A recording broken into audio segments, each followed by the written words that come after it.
practiced law for 22 years. I have never been involved in any professional misconduct whatsoever. With regard to the report which he is talking about, reference was made to a payment which was made to my law firm of 500,000 shillings. That payment was not made by any company, leave alone a company that supplied NYS. It was made by a friend of mine and a colleague called Onesmus Kipchumba Murkomen. And this is the story. Onesmus Kipchumba Murkomen owed me 500,000 shillings, which I had lent him. And I went and asked him to pay me back. And he wrote me a check. That's it. Period. As to the 15 million shillings of the Honorable Pio Wandai is saying, I am not aware. I think he's confusing my law firm with another law firm. I'm very clear. I am extremely clear. And I would like him to clarify, Mr. Speaker, because this is a public process. I don't want to live here with Kenyans imagining that I obtained 15 million shillings from the proceeds of crime. 500,000 shillings, was I paid? Yes. By out of the box? No. By Onesmus Kipchumba Murkomen, who owed me a friendly loan of 500,000 shillings, because at that time, we were borrowing money from each other, which happens among colleagues. I'm sure even these MPs, they owe each other some money. So that is the short story around that issue, Mr.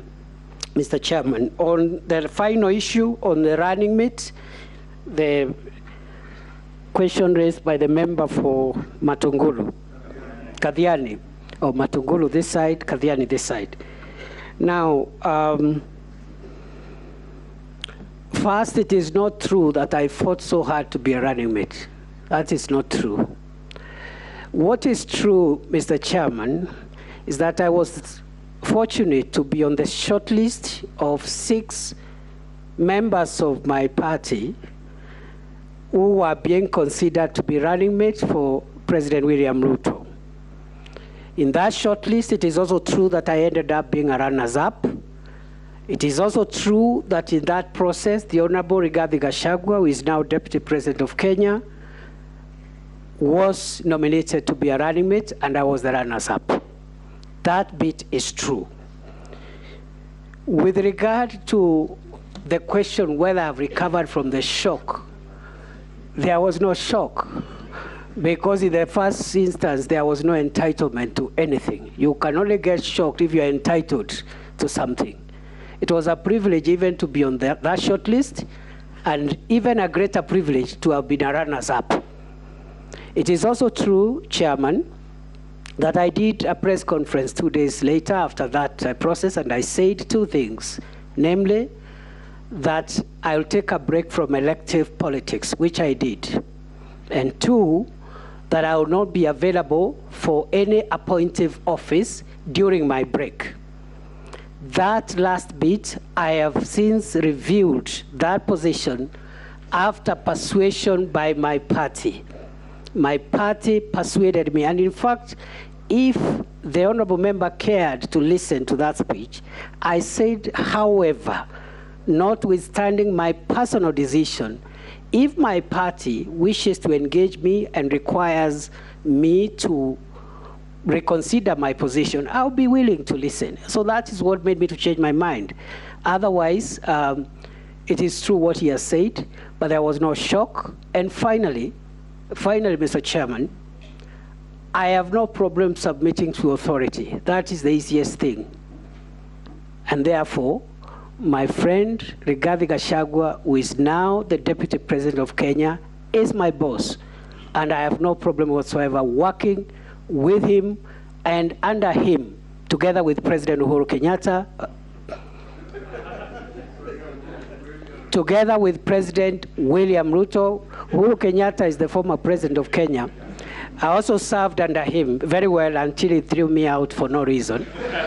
So I'll be more than happy to serve under President William Ruto, Deputy President Rigathi Gachagua, all my colleagues, all arms of government, and I'll be a humble servant of Kenya, the people of Kenya, and there is no shock, there is no nothing, there is nothing Thank you, to discuss. Professor. Thank you. The next batch of 4, Owen Baya, Shurie,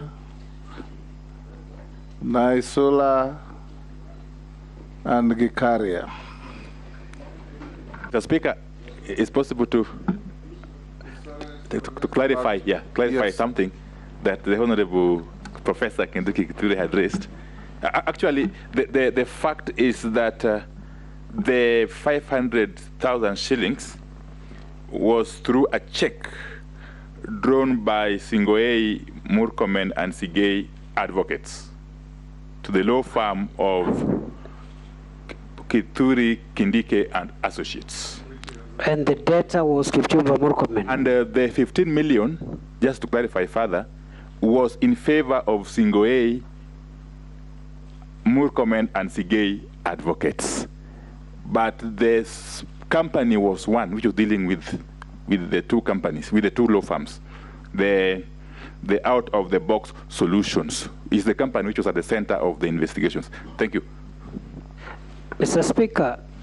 I think it is. No, sorry, Mr. Speaker. Debate. So if you hold just on, Professor. 1 second, because I think if you allow me, Yes. that clarification by the Honorable Pio and I is extremely important.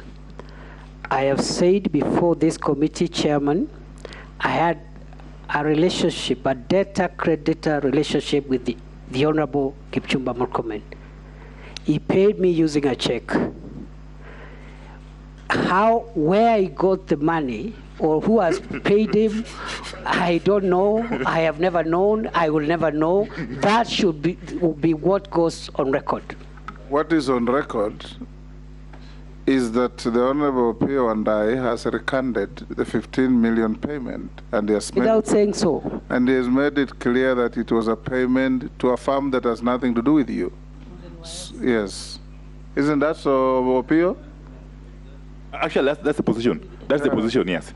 Let the chips rest where they fell.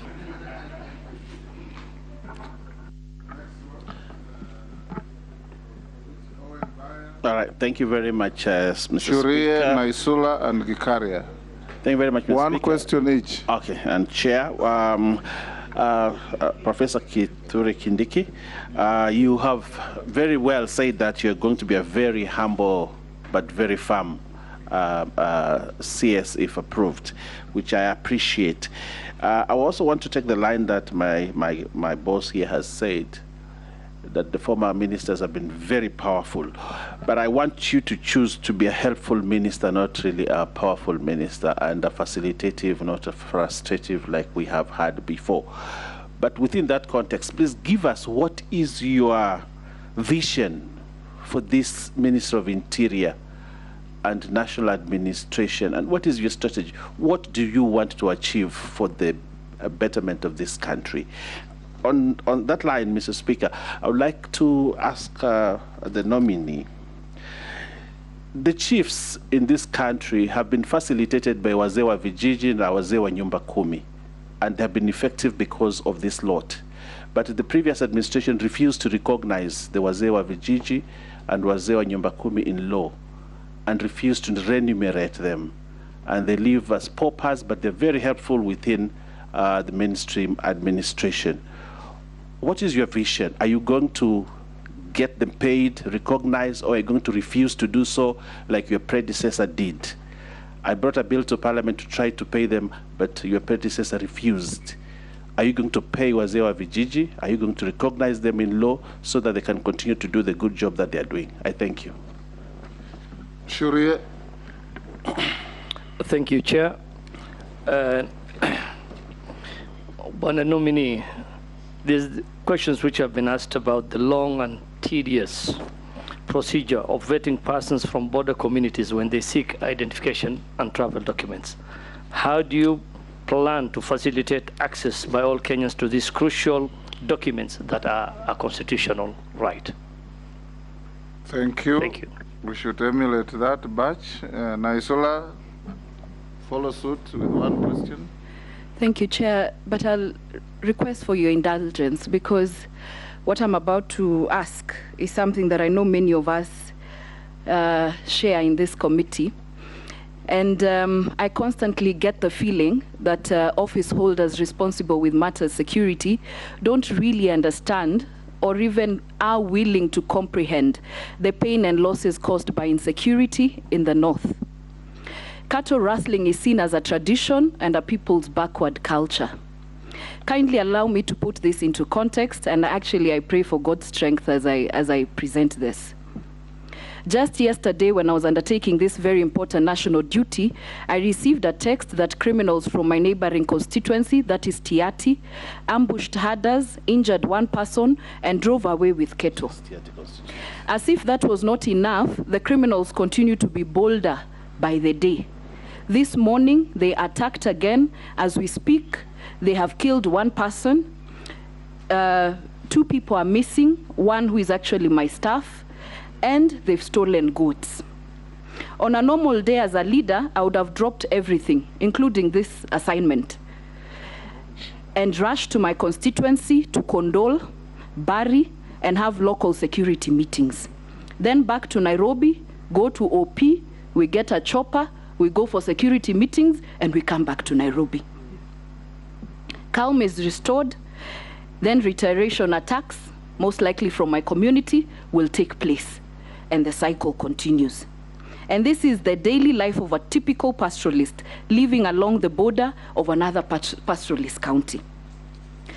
The only time as a country we behave shocked or surprised is when we lose our security personnel, and only when we lose more than 2 or 3 lives.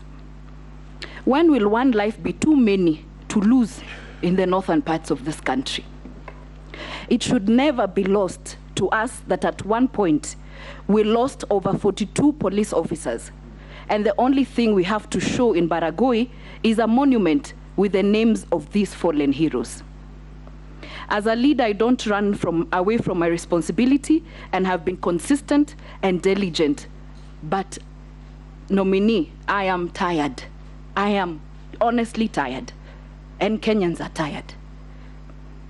What do you intend to do differently from your predecessors, away from the usual rhetoric and threats? Perhaps you need to come and live in Kurkur, Pora, Longewan, Losuk, incognito for only 1 week. Come and stay there. What strategy or are your thoughts do you have to end this menace once and for all, so that as a leader I can execute my other national duties and not concern myself only on matters security? Thank you. Thank you. Gikaria, Professor, I've allowed that emotional discourse because of the peculiar circumstances of the member. Gikaria. Thank you, Chair. One question. Pongezi, Kindiki. Owen Bayer, switch off your microphone, please. The question that I have, Honorable Kindiki, is that Kenya Kwanza Manifesto acknowledges that ensuring safe, secure, and fair environment through democratic policing, which contributes to development.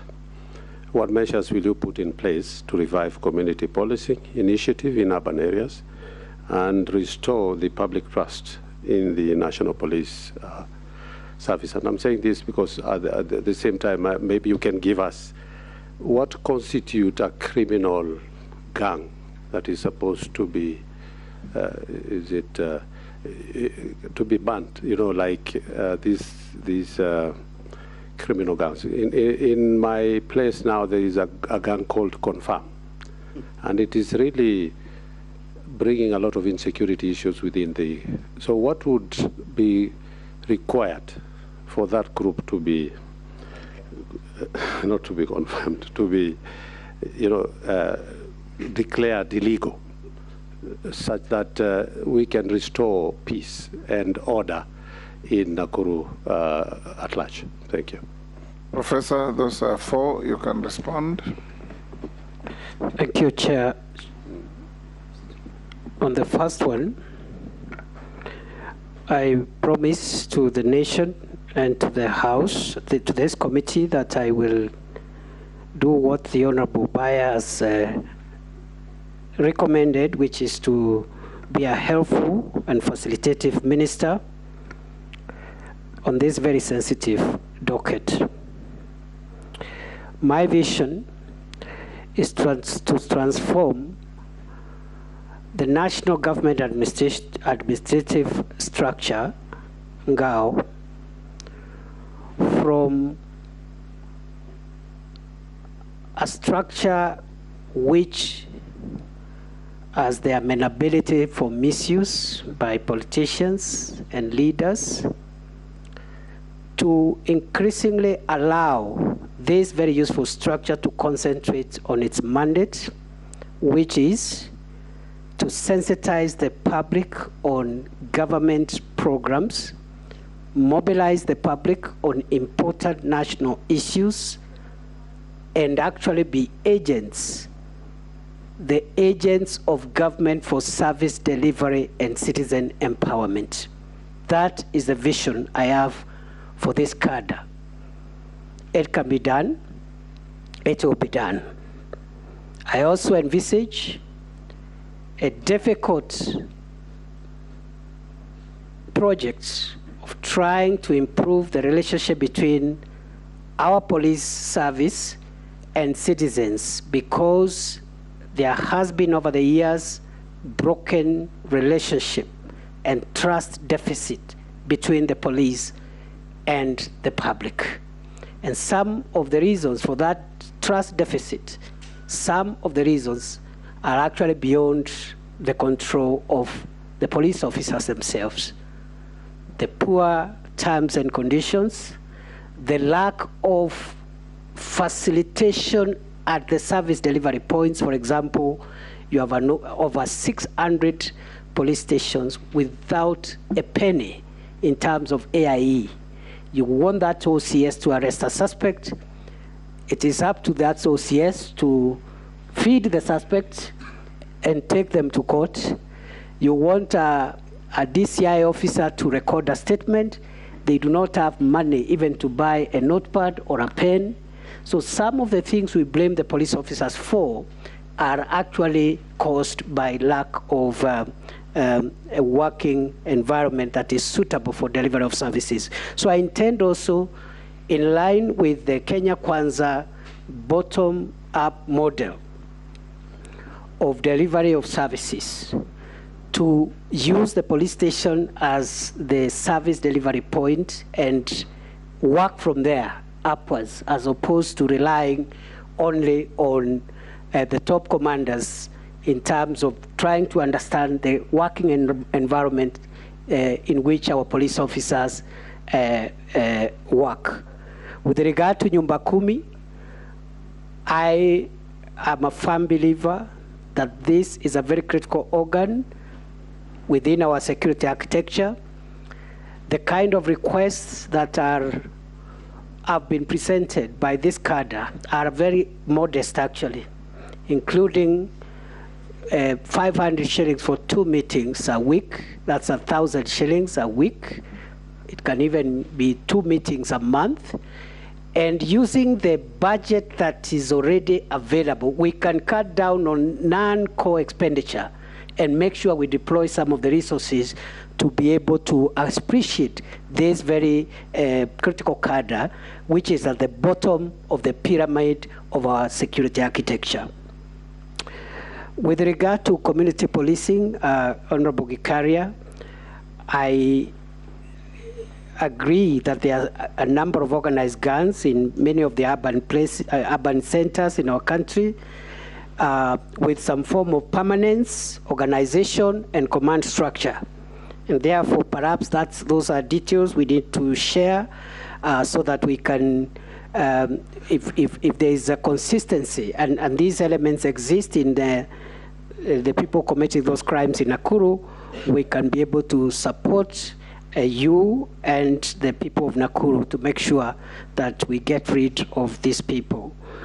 With regard to the last issue on cattle rustling, I agree with the Honorable Naisula. The Honorable Naisula speaks on behalf of about 67% of Kenya's territory, the Kenya of the North. The Kenya of the North includes the North Rift, Northeastern, parts of Tana River, and some parts of the coastal strip fall in that category. A territory that is largely facing very serious insecurity. And allow me just to address the issue of banditry in the North Rift.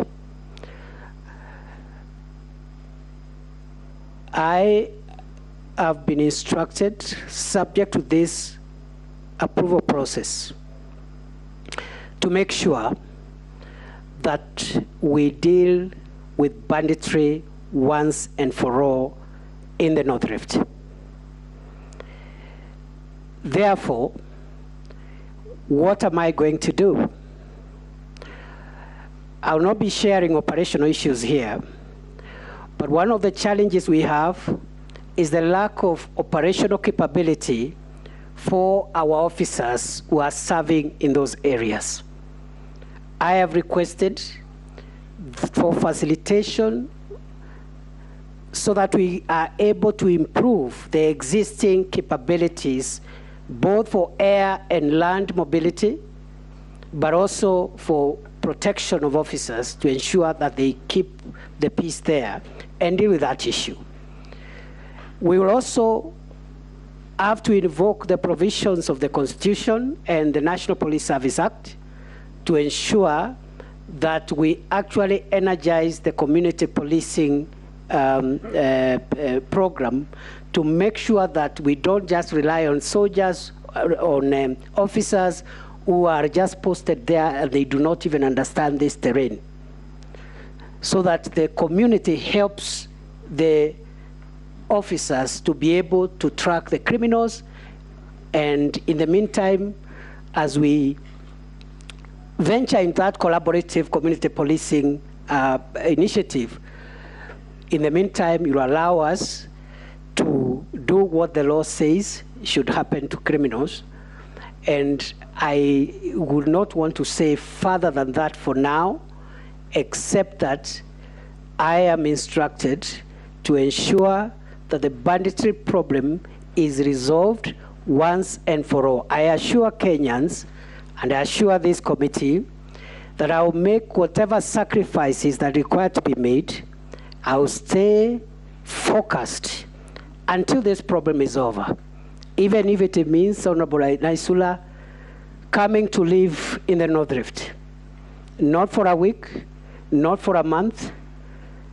We will stay there as long as it is necessary. Because, Honorable Speaker, when criminals, bandits, cattle rustlers, terrorists, when they don't fear government, as Honorable Naisula has said, that culture that they raid today, they raid tomorrow, they kill police officers, they kill civilians, when that culture permits, then the legitimacy of the state is at stake. So we'll do whatever it takes. As soon as I take office, the number one assignment is to ensure we set free this country from criminals, from bandits, terrorists, and cattle rustlers, not through press conferences.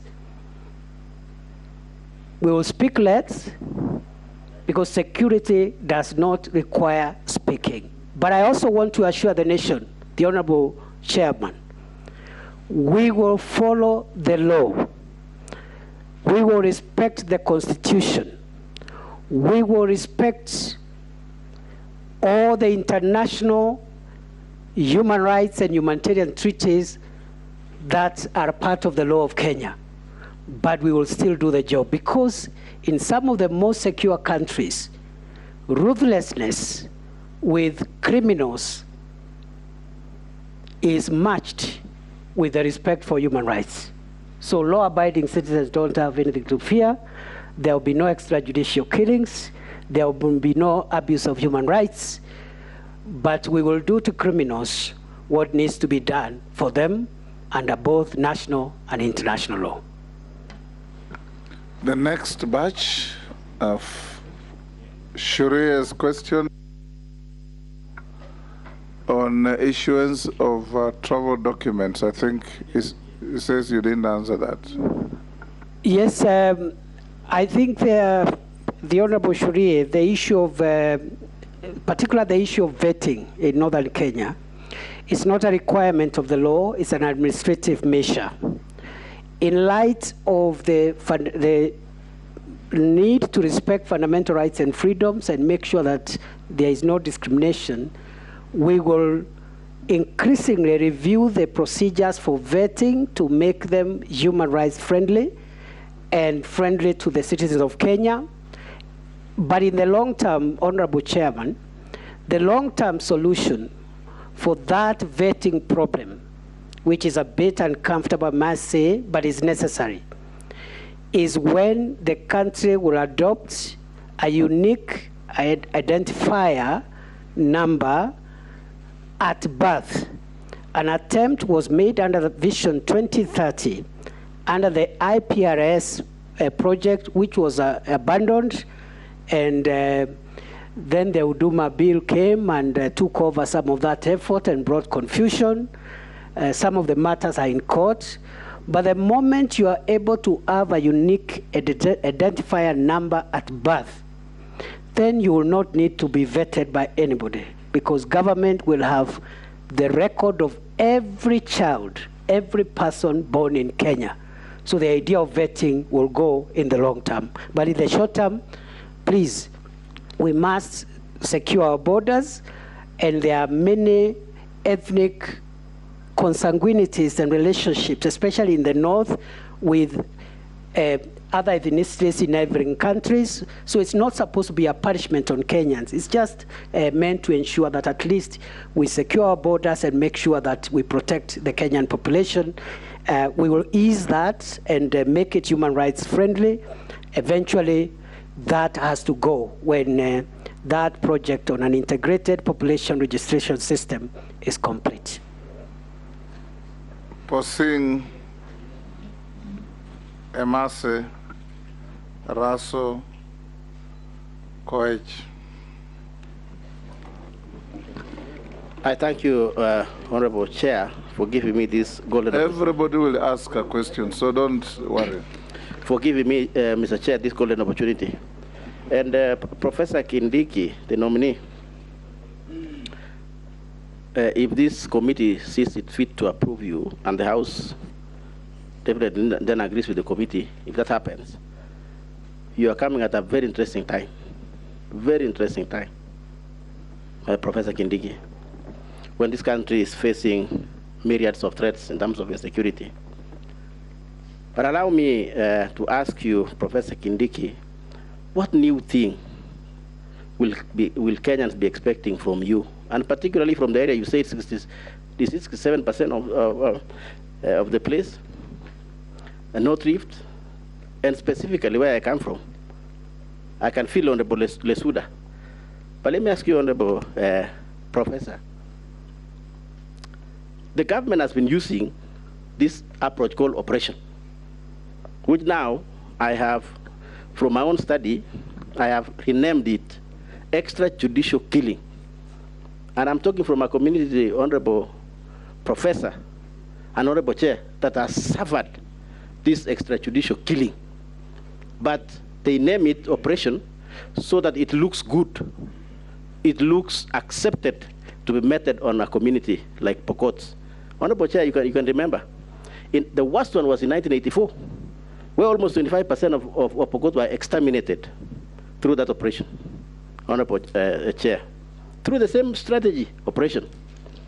The worst, and the latest was 2015, 2016, when people were massacred, abducted, never seen, Professor Kindiki, up to today, never seen. No question asked. And even the worst, Honorable Chair, it's going on now in Tiati. People are missing. People are getting lost in the name of operation. Because that kind of community, Professor, has been profile for many years.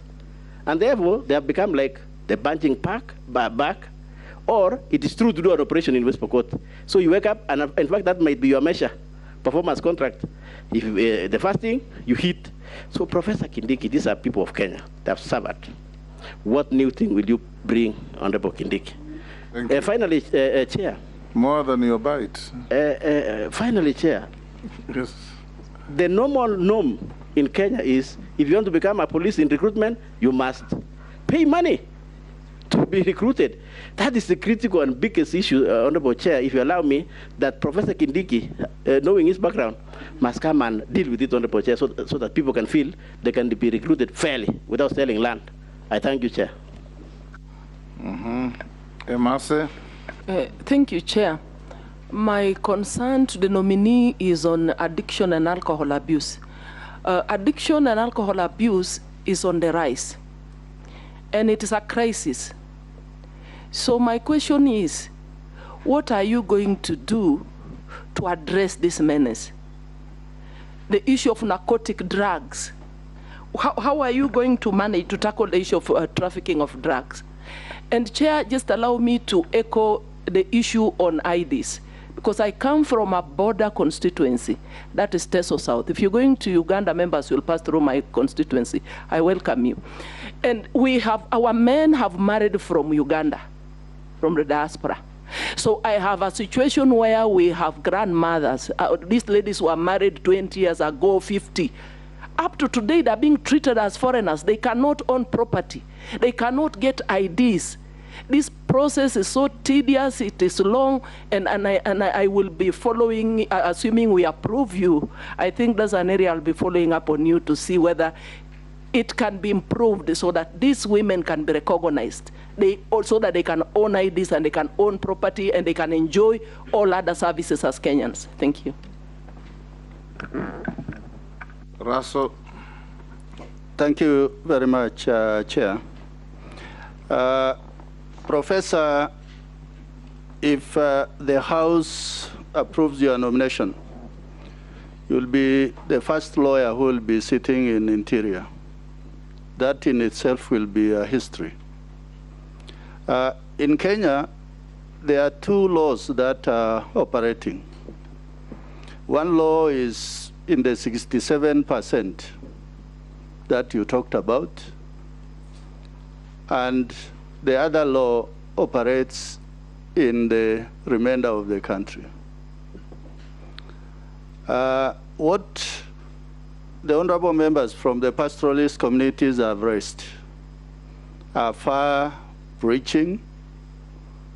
It is about the exclusion of those communities who live in ASAL areas, whether they are ID cards, whether they are cattle rustling, whether they are killings, whether they are inappropriate application of the law.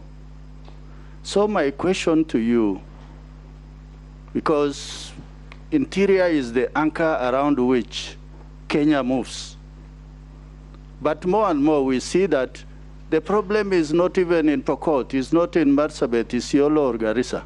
The problem is in the office, which fortunately you might occupy.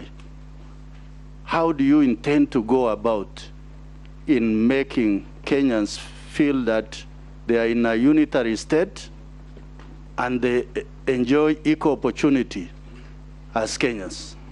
Thank you, Chair. Professor, mine will be on professionalization of our security agencies and provincial administration. I did go with you to many parts of this country where your predecessor will use the provincial administration to scatter our rallies, use the chiefs to execute political errands, thus making the provincial administration untidy. The Constitution 2010 has a place for the provincial administration and the politicians. What will you do different from your predecessor? Thank you. Professor, those are 4. Thank you. Let me start with the last one.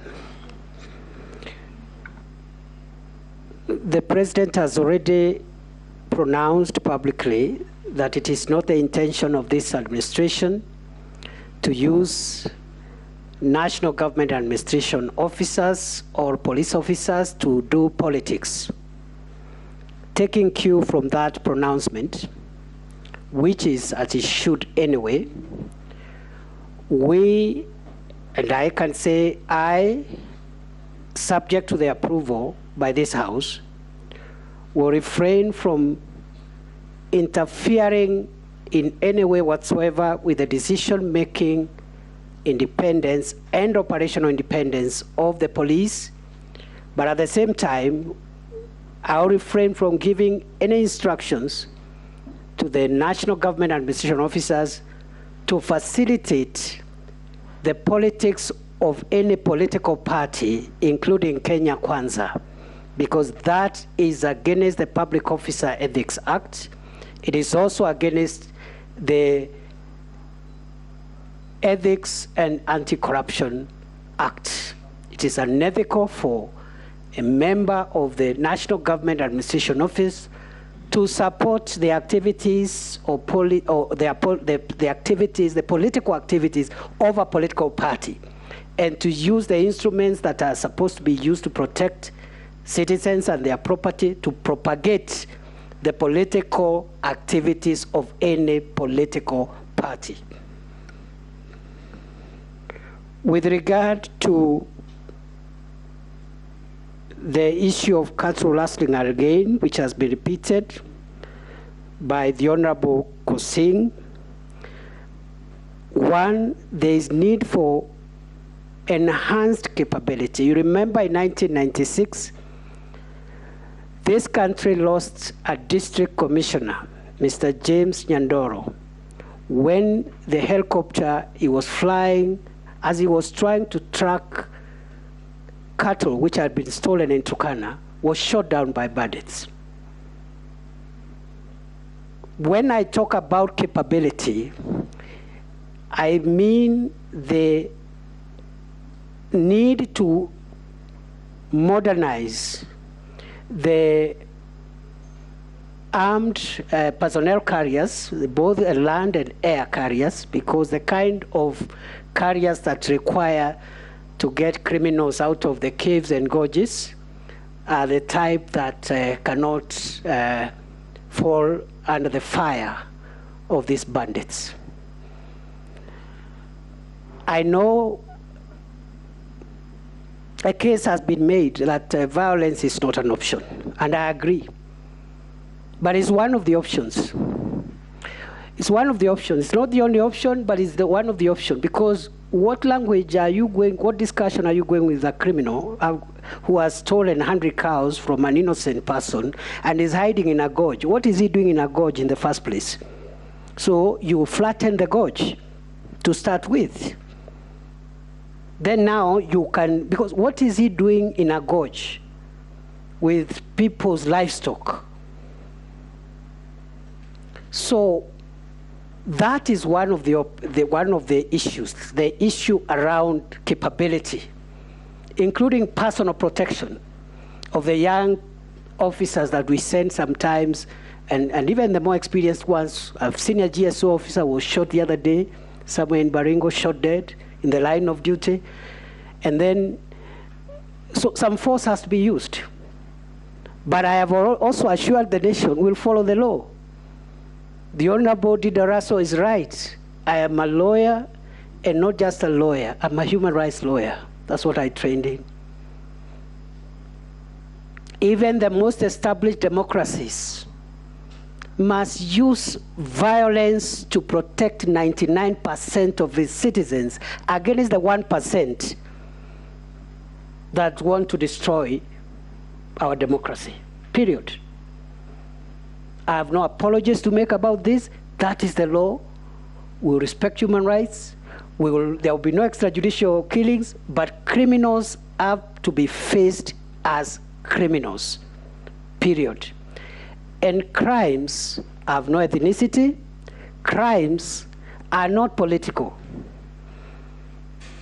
Even if a politician is committing a crime, he's a criminal. A lawyer committing a crime is a criminal. a doctor committing a crime is a criminal, and they belong to no ethnicity. But I also agree there are other methods that have not been used maximally before, like community policing, like enhancing the capability of Kenya Police Reservice, most of whom were disarmed in the north, remunerating them so that also these KPR, again, don't get tempted to misuse those firearms because they are hungry, and also other interventions, including a Marshall Plan. The ultimate solution to setting free the Kenya of the North from the hands of criminals is a Marshall Development Plan of infrastructure, electricity, roads, hospitals, schools, etc. And that is in the Kenya Kwanza plan. So I'll be collaborating with the other agencies to make sure that as we deal with the criminals, we are also opening up that area so that it is easy to convince even those who have been socialized to believe that only crime can give them a livelihood. There are alternative livelihoods that can help them feed their children. Finally, very quickly on NACADA, there is a process which is ongoing about enhancing the control aspects on alcohol and narcotic drugs.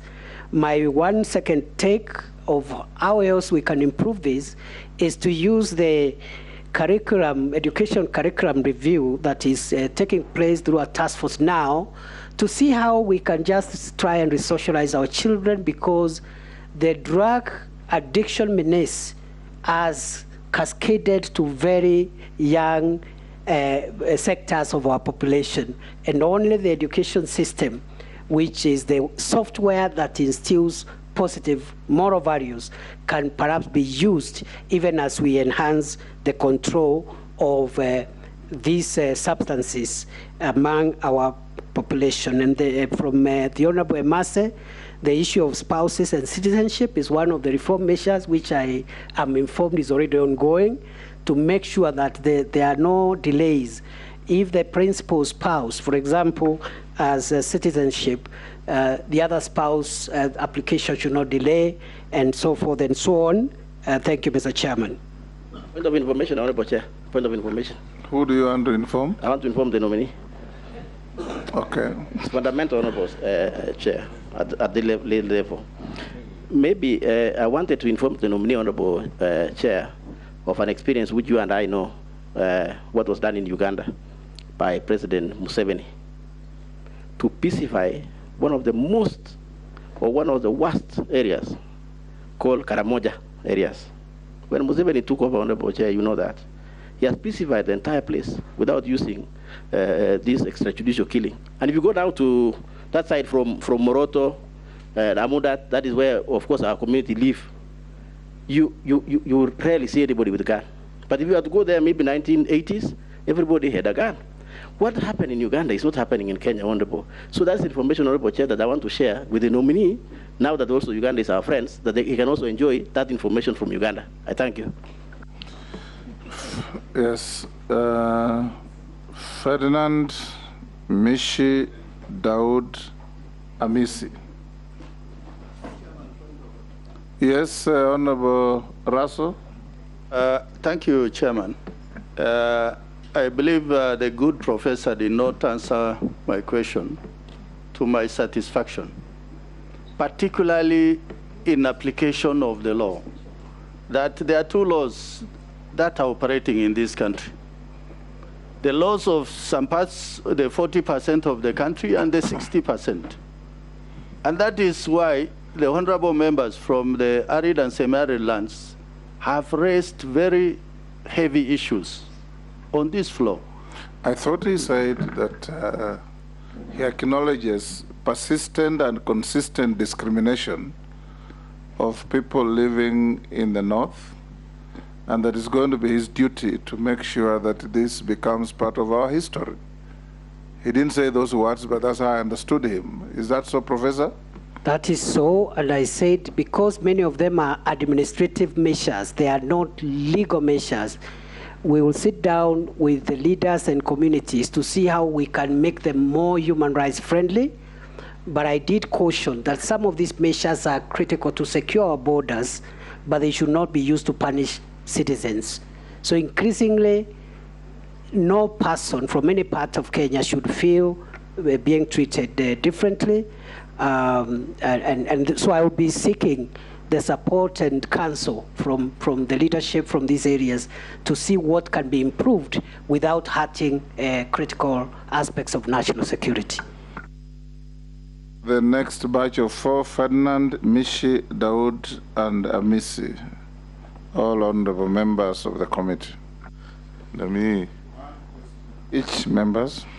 I want to, on the behalf of the police service, National Police Service, ask you a question about the review of their terms of service. I think I've been complaining that poorly enumerated, and that's why I think some of them are involved in the bribes and, of course, the killings that we see. What do you intend to do on their terms of service and particularly the payments? Thank you. Thank you. Mishi. Thank you, Honorable Speaker. Honorable Speaker, first on a rider on Emase's questions, I would like to ask the nominee that how are you going to do to destroy the cartels and the syndicates in the police forces who collude with drug barons? And my question will be on the small arms. Honorable Speaker, I understand Kenya, Rwanda, Tanzania, and Uganda created the Regional Center on Small Arms in the Great Lake region. And they also established Nairobi Protocol with the aim of ensuring that they reduce illicit small arms proliferation in the country. But despite that, what we have witnessed in this country, that any Dick and Harry, anybody who wants to access firearms, he can access those arms. And that is why we have rampant insecurity in this country. What measures are you going to put in place to ensure that only those people who are authorized and they seek permission from the relevant department in the ministry, in the relevant ministry, that they can access firearms so that we can reduce insecurity in this country? I thank you, Honorable Speaker. Thank you, Honorable Mishi. Amisi, oh, sorry, Dawood first. Thank you, Chair, Mr. Speaker. To the nominee, Professor Kindiki, the previous administration established a lot of sub-counties or districts, locations, and boundaries have been an issue between many counties, between my county and your county, Professor Kindiki, as well as counties in Nyanza and Rift Valley. And because the docket of the districts and the boundaries would squarely fall under your administration, under the national administration, how are you going to handle the boundaries issue, as well as personnel for the new districts and locations, which were created, especially even in my constituency, more than 5 or 7 years back, and we still chiefs, and many places in Meru County and in Kenya in general do not have the sub-county DCCs and ACCs deployed. So that's what I want to ask. I know between our counties, you were in one of the meetings together with the governors and the members of parliament regarding the boundary issue between Tharaka, Nidi, and Meru County. I want to know how you will handle this matter. Thank you. Thank you. Amisi? Thank you, Chair. The issue of refugees, you've written articles on refugees. I saw it somewhere. And the repatriation of refugees and closing of Dadaab refugee camp was a hot topic in the previous regime.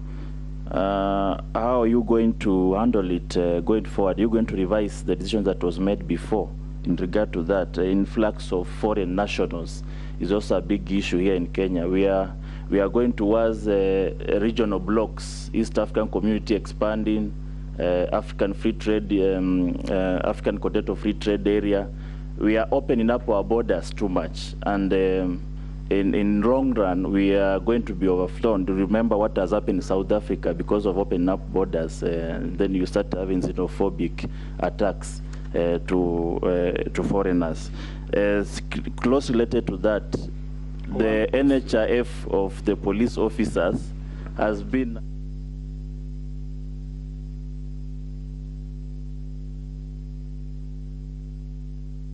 these ones, and from especially the prison officers who are always complaining, and they don't have trade unions to complain on their behalf.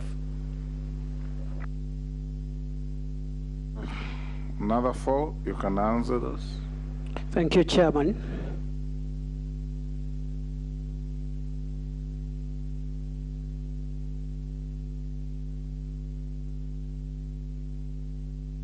Within the Kenya Kwanza manifesto to review the terms of service for the police officers, and some of the complaints that the officers make about their working conditions are actually right, they are correct, they are justified.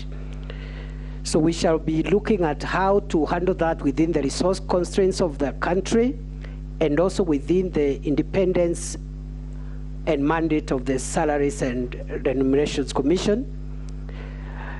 But one way of even achieving some of the things that the non-benefit aspects of welfare is by reviewing the ministry's existing budget to remove non-core expenditure and deploying that expenditure to facilitate officers to protect our country, to protect our people and their property. With regard to cartels and drug barons, the Cabinet Secretary provides policy direction to the National Police Service and the other formations under the ministry.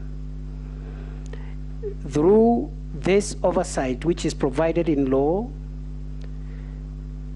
we will make sure that no protection is afforded to any officer or any person who is associated with drug cartels and drug barons.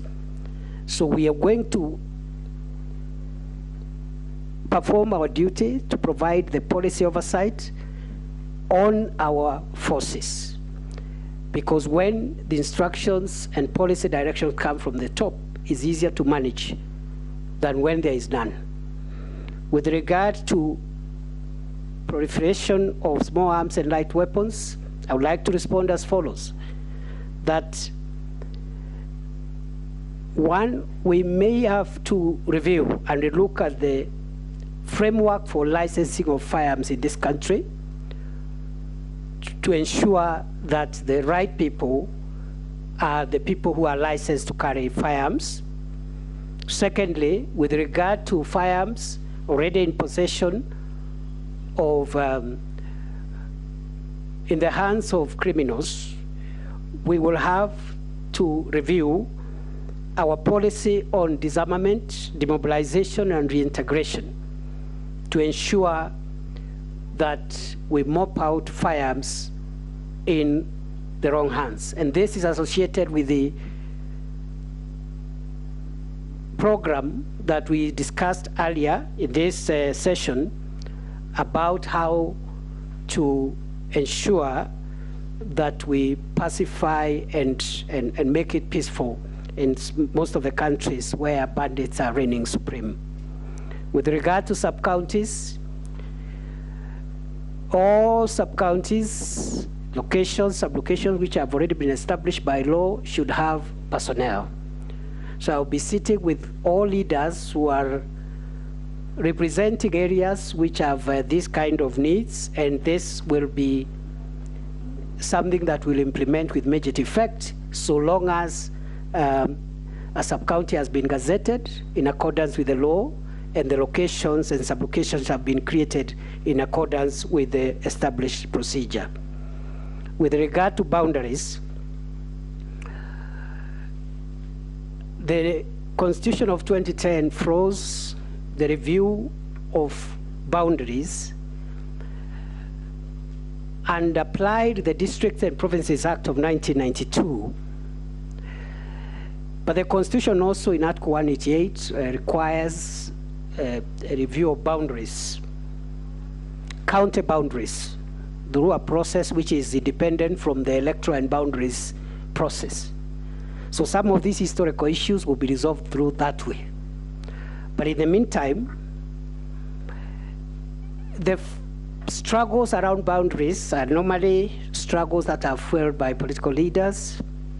What I know from my experience as a leader is that there are genuine grievances among citizens about ownership of property. And therefore, the ongoing reforms on the land information management system that will provide the cadastre of the entire country will help remove these issues on who owns which property, because there are some people with title deeds on top of other people's property. The Ministry of Lands has just completed the cadastre for Nairobi City. I have been fortunate to see that cadastre, and you'll be shocked, people owning plots on roundabouts, on top of people's buildings, and inside Karura Forest. So once this cadastre process, and the Kenya Kwanza, the executive order signed by the President on 12th of October, has already identified this area of land information management, rolling out of these limbs and the preparation of the national cadastre as one of the reforms that will be taken across the country, so that you know where your property is and nobody has a title deed on top of somebody else's farm. But the boundaries issue will have to be resolved in accordance with Article 188 of the Constitution and in accordance with the Districts and Provinces Act of 1992. Finally, on the issue of refugees, the traditional methods of providing durable solutions to the refugee problem, namely voluntary repatriation, local integration, and resettlement to third countries, the ministry will pursue them a little more robustly, especially considering genuine cases of local integration for refugees who have lived in this country for 40, 50 years and are not under any negative security profile. There's no need of sending somebody home who was born here and is 55 years old. He's going home, he's going to a country just to die. He's going to a country of his death as opposed to a country where he has lived all his life. But we'll couple this with the resettlement and as well as voluntary repatriation for those who want to voluntarily return to their countries. Thank you, Mr. Chairman. Thank you. I'll now give the floor to the Honorable Mukami, Morugara, and Mule, and Deputy Speaker. Thank you, Chair. The nominee, Professor Kindiki, congratulations. Professor, Kenya has been experienced numerous disasters in the past, ranging from bomb blast, terror attacks, floods, collapsing of buildings, to name but a few. Whenever these happen, it only confirms lack of preparedness. Despite having a national emergency response unit, as the cabinet secretary in charge of this unit, what measures will you put in place to raise the level of preparedness to respond effectively to the emergency and national disaster? And finally, through the chair, Professor Kindiki, you come from our region. Our children, our future generation, are getting finished because of alcohol. I don't know what you are going to do, and I am praying if God give you this chance to serve as a cabinet minister, I'm praying, kindly try, if you go to our schools and in the surrounding areas, our children are finished. Thank you, Professor Kindiki. Thank you, Mr. Chairman. You are a voter. Yes, thank you, Mr. Chairman. Actually, it's the voters who have sent me to him to ask these questions on their behalf, and they are listening. You're entitled to one. No. This, you have to indulge me because of, but I'll be very fast in asking these questions. Number one, it's from the border riders, the school bus drivers, and everybody. It is welcome that you are going to improve the terms of service of the police officers, including their remuneration and housing. However, we know as a matter of fact that on every road, these officers do erect illegal road tolls, roadblocks, and stops so that they can extort money from poor citizens of the country, including border riders. What will you do as the minister, and as soon as you have improved these terms, to end that corruption which happens? What are you going to do to ensure that we do not hear of these illegal roadblocks and tolls, etc., etc.? Number two, the police officers themselves are asking. We have a huge shortage of police officers in the country. The ratio is possibly 1 to 6,000 persons, which is not acceptable because the world standards are about 1 to 300 people. Do you have any plans whatsoever to increase the number of police officers in the country so that security per person is enhanced? From the area managers, this is their question, because I took a petition for them to Parliament. It was passed, but that was the end of it, and now you're going to be on this seat. The smallest unit of administration in the country is actually the village. This is where we find a person called area manager, who is supposed to be the president of that village. This person executes all manner of duties, including is the security officer, he is the judge, the jury, and the executioner. He's also the divorce court in the village. He's the one to whom people fall to when they want to divorce or they want to remarry or whatever. Do you plan in the administrative system that we are now going to review to start with the village as the basic unit of administration, and what plans will you implement to ensure these people are actually remunerated? Thank you. Hey. Thank you. They also reconcile couples. It's not just about divorce and marriage. Thank you, Mr. Speaker. Being the last to talk to the nominee, Professor, you are inheriting a service, and especially the police service, whereby internationally on the police corruption index, as a country from the highest corrupt country, which I will not name, we are number 10 at the index of 7.88, and the ratio of police officers in Kenya per population is 1 police officer serving almost between 800 to 1,000, whereas the international norms, where Kenya has signed to be part and parcel, runs from 1 police officer to about 300 to 450. Professor, it is important to have a view of this as you take up this most important docket. If you are approved by this House, there are several scenarios. One scenario is members of parliament put up police stations, police posts, and police housing.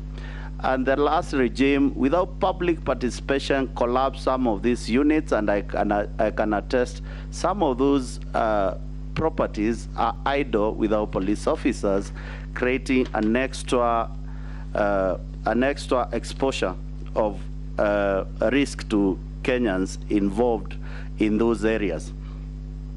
The new policy of, I want to find out from you, what new policy will you put in place on recruitment of police officers? With this kind of index which I started with about corruption, you can be assured during recruitment, corruption is the center of who will be picked. And last is, how are you going to refurb the air wing, police air wing department in the country? so that you can be in total control of it. We know very well the air services of the police were merged with KWS, the army, and the rest, whereby they were collapsed to something which we cannot understand. And I believe you have said that you'll deal with the issue of how to refurb the police. I want to hear what we're going to do on the police air wing. Last but not least is that we have officers. Not right. You're entitled to one question. Okay. You are doing the fourth. I'm just the last person. So let me finish with that. The police, you are not entitled to that latitude. You read that. Time up. Okay. It is only 1 minute, Speaker, if you indulge. We have quite a number of police officers who are graduates, who have gone to school, and their school, and we are aware that for them to move forward and get better remuneration, it was stopped. What are you going to do as in charge of the department to make sure that we look at the issue of those officers who are graduates? Thank you very much. If I've offended you, Ichungwa, sorry. You have not offended Ichungwa. You have violated the direction of the chairman. Thank you, Speaker, because he's repeating questions. Deputy Speaker. Honorable Chairman, I just wanted to follow up on the same question that Honorable Murungaru said, and I think some of my electorate have said, why don't you assure them that you will have body cameras for all police officers who are going to be interacting with the public, so they're not collecting bribes on the road and terrorizing motorists? They said it's well to take care of their welfare, but the public want you to assure them that you'll also take care of their welfare against the police officers. And lastly, I think as someone who's been falsely accused in the past, I think you didn't get an opportunity to reconfirm that on the initiation, what had been said, to confirm that did you or did you not receive 15 million from NYS. I think it's important that that goes on the record. I didn't get the last one, Speaker, Chairman. I said you never got an opportunity to clarify the allegation that had been made by Honorable Wundanyi Opio. So I was saying you can use this opportunity to reconfirm that you indeed, yeah, because it was not confirmed properly.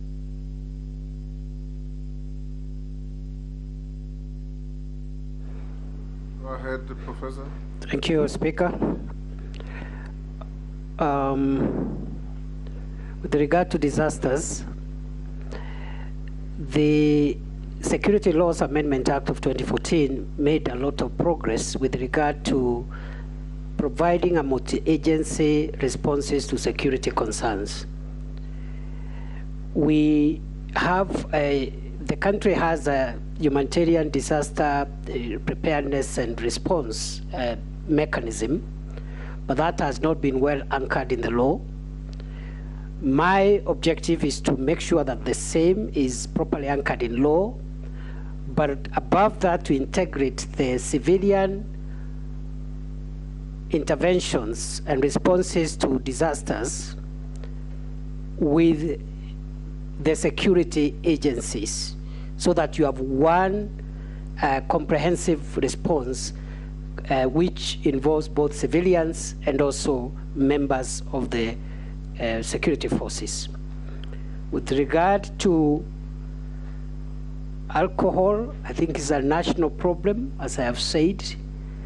And I think instead of the top-down approach to the fighting of illicit brews, we may need to start conversations in the areas most affected by this menace of alcohol and drugs from the communities to help us generate the solutions. Because in the past, there have been very violent and decisive crackdowns on illicit brews and alcohol, and perhaps the results have not been very, very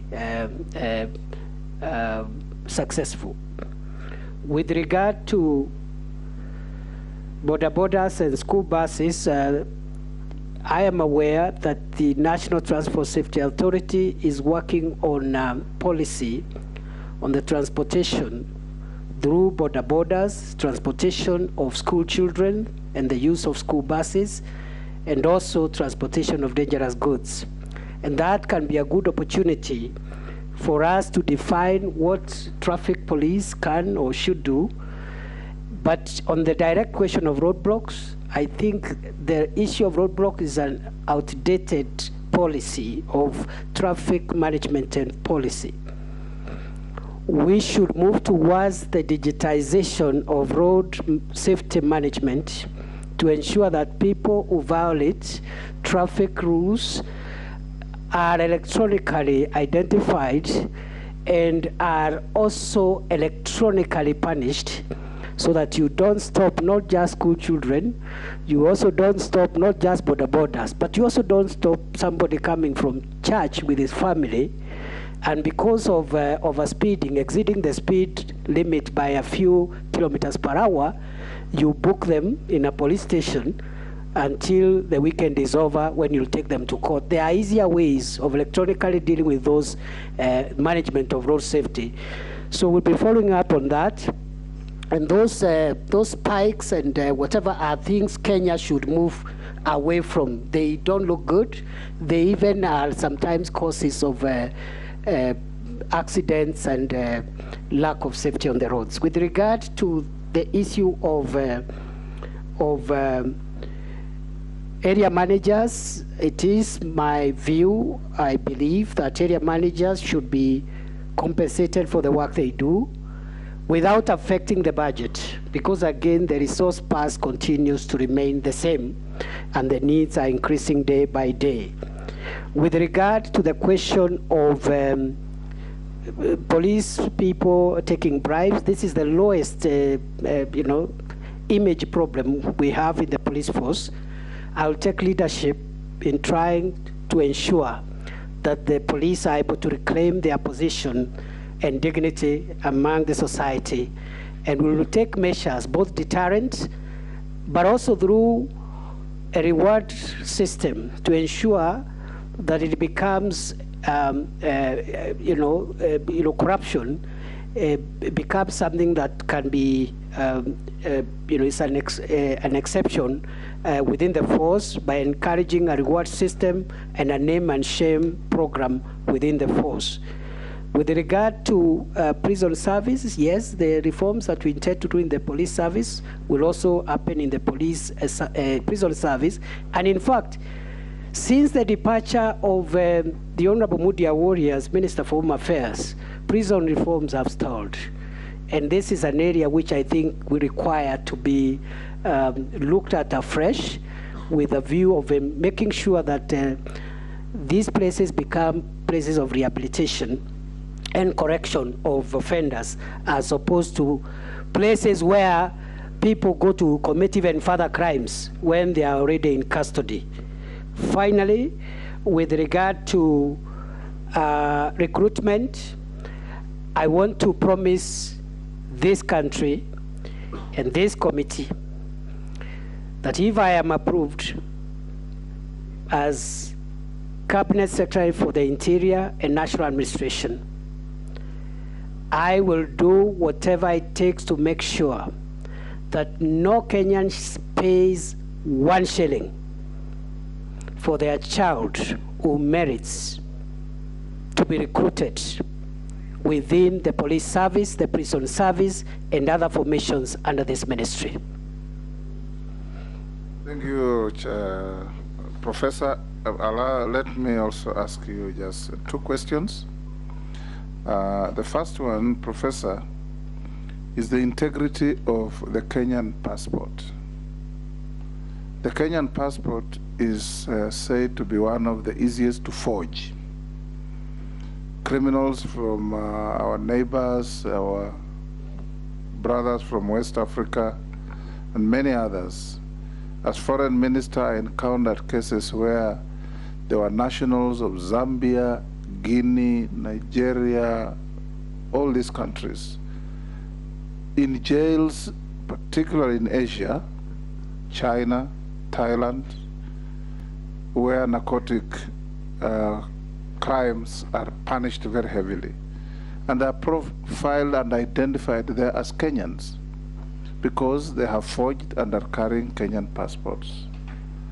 what are you going to do as minister to enhance the integrity of our passport? Number two, in comparable jurisdictions, getting a passport is a right of every citizen. In fact, many countries like the UK, they don't have any other identification document other than the passport. In this country, getting a passport is an extremely tedious process. There are people who queue for up to a year, 2 years. You want to travel out of the country, to get an entitlement of a travel document, you have to bring all manner of documents to prove that you are entitled to what you should have. What are you going to do about this? The last one is what you have just been talking about, roadblocks. And you and I have discussed this before. In 2016, I remember calling the then IG. From Eldoret to Bungoma, where I come from, is under 100 kilometers. And on one morning, I drove from Eldoret to Bungoma, and I counted 24 roadblocks. 24.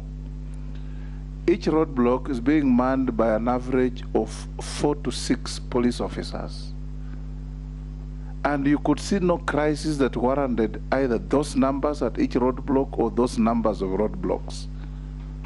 I remember President Kagame of Rwanda asking President Kibaki to reduce roadblocks because businessmen from Rwanda were finding it difficult to transact their business by transporting cargo from Mombasa to Rwanda because of the number of roadblocks, which were also toll stations.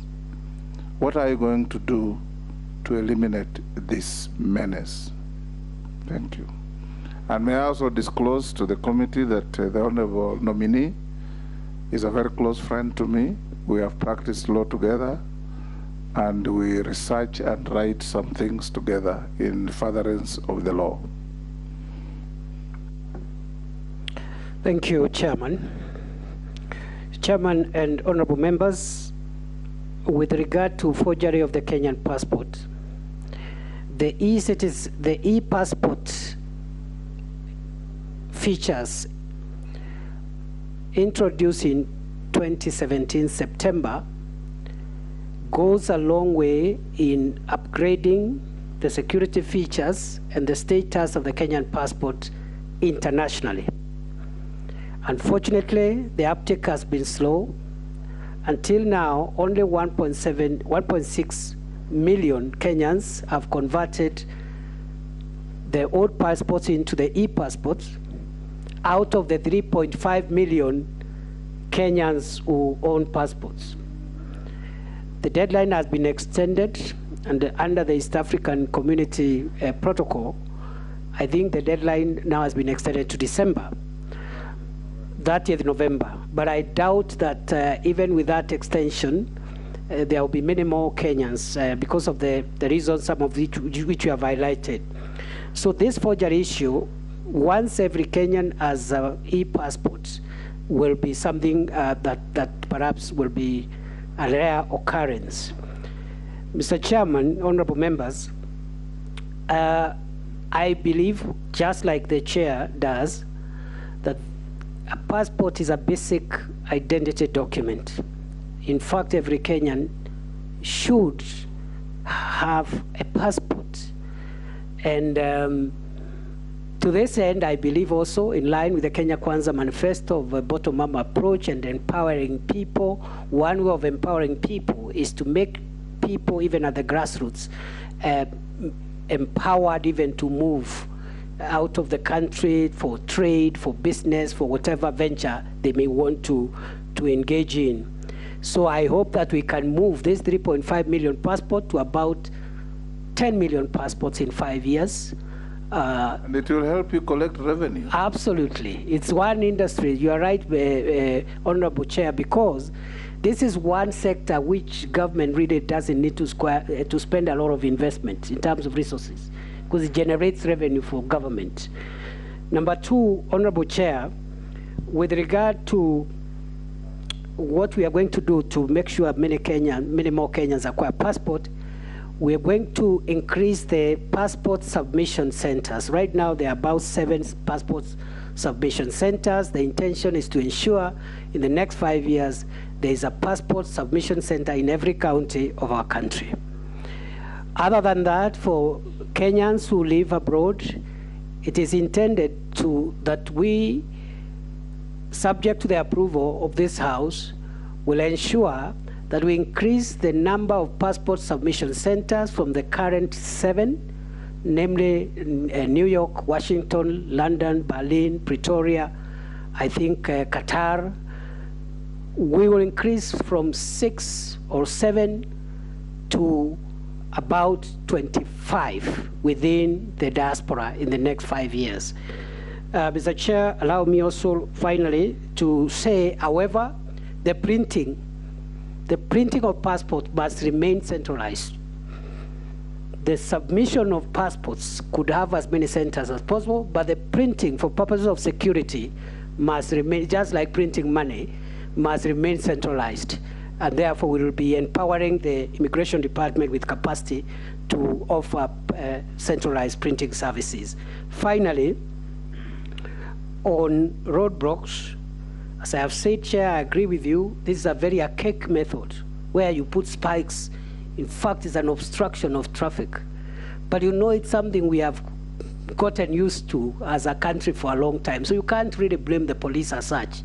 But we must move towards intelligent ways, and by intelligent I mean technology, intelligent road safety management systems, where we identify and punish road users who offend the law without necessarily causing obstruction or creating ugly scenes and traffic jams and accidents on the road. Thank you, Mr. Chairman.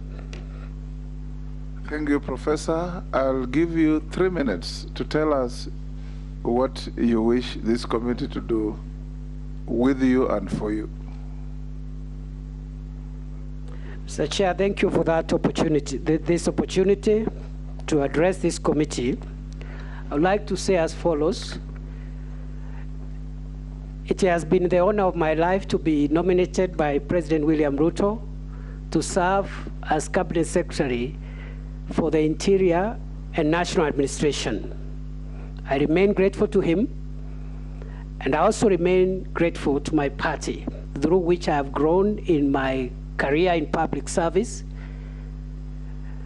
I do understand the current assignment requires me to abstain from active politics unless I am propagating government policy. That is what the law provides.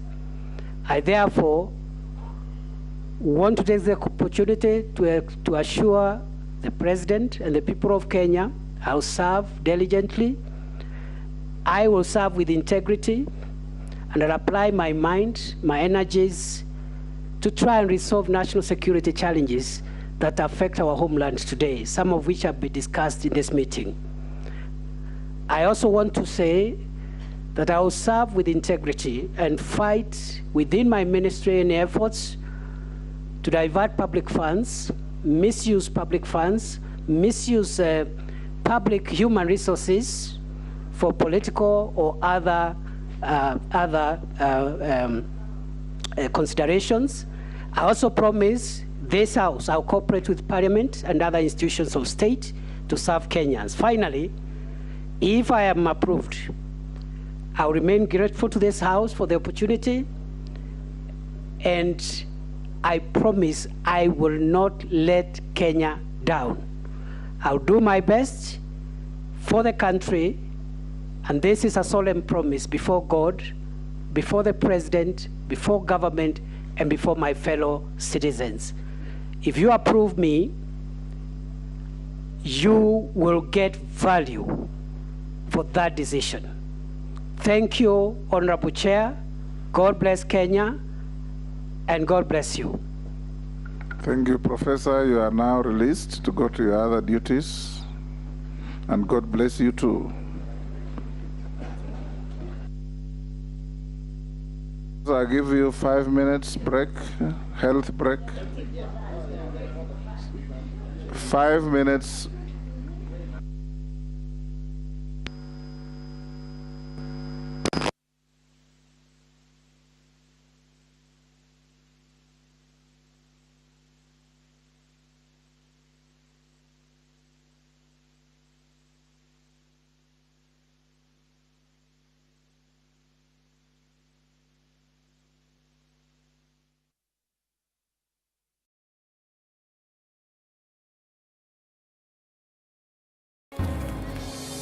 Japo tuna tofauti,